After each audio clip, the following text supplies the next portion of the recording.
اچھا جی، نرم حروف سمجھ میں آ گئے۔ اب اس کے بعد جیم، شین، یا، اس کا ایک ہی مخرج ہے۔ جیم، شین، یا، اس کا مخرج ایک ہی ہے، اور وہ کیا ہے؟ زبان کا درمیان اوپر کے تالو سے لگے تو 3 حرف ادا ہوں گے، جیم، شین، یا۔ بات سمجھ میں آ گئی؟ اب یہ دیکھیے، یہ زبان ہے، ٹھیک ہے، یہ زبان کا درمیان ہے۔ یہ کیا ہے؟ زبان کا درمیان ہے۔ بات سمجھ آ رہی؟ اور یہ جیسے مثال ہے، یہ تالو ہے، یہ آپ کا تالو ہے، ٹھیک ہے۔ اب یہ جو زبان کا درمیان ہے، یہ اوپر سے جا کر اس سے لگے گا، جیم کے اندر تو چپک جائے گا، لیکن شین، یا میں صرف اٹھے گا، چپکے گا نہیں۔ صحیح ہے؟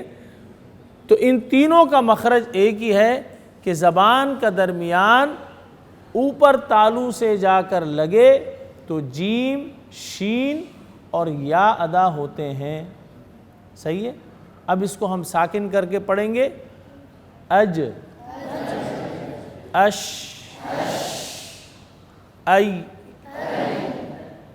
اچھا، یہ 3 حروف ہو گئے، 3 حروف کا ایک ہی مخرج آ گیا۔ اس کے بعد کیا ہے؟ حروف حلقی۔ حروف حلقی کتنے ہیں؟ 6۔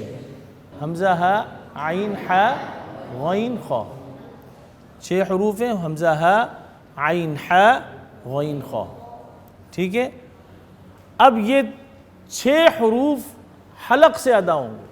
حروف حلقی کا مطلب کیا ہے؟ کہ وہ حروف جو حلق سے ادا ہوتے ہیں، ٹھیک ہے۔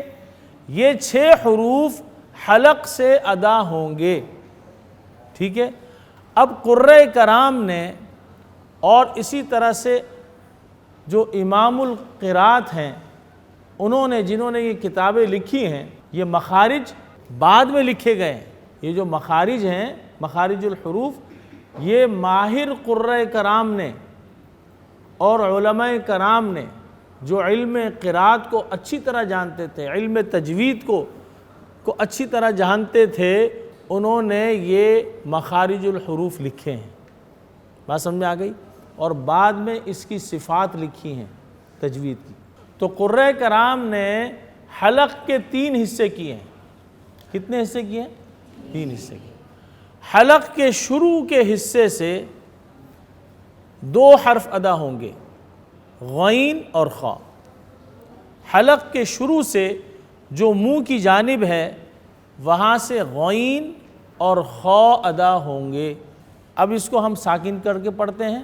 اغ، اخ، ٹھیک ہے، بات سمجھ میں آ گئی؟ اسی طرح سے حلق کے درمیانی حصے سے عین اور حا ادا ہوتے ہیں۔ حلق کے درمیانی حصے سے عین اور حا ادا ہوتے ہیں۔ صحیح ہے؟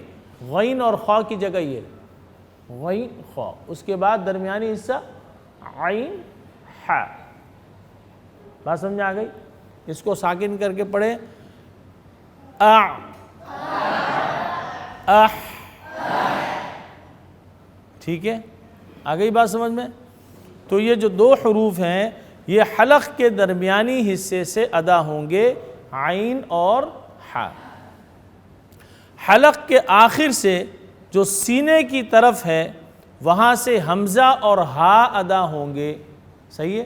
اب یہ جو سینہ ہے، سینے کی طرف جو حلق کا حصہ ہے، وہاں سے حمزہ اور ہا ادا ہوں گے۔ مخرج کا اندازہ کیسے کریں گے؟ ساکن کر کے۔ حمزہ، حمزہ زبر ا، آئی بات سمجھ میں؟ حمزہ، ہا زبر اہ،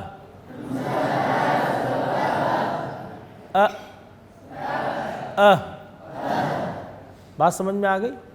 تو یہ 2 حروف حلق کے آخر سے ادا ہوں گے، حلق کا وہ حصہ جو سینے کی طرف ہے۔ بات سمجھ میں آ گئی؟ حروف حلقی کے مخارج سمجھ میں آئے؟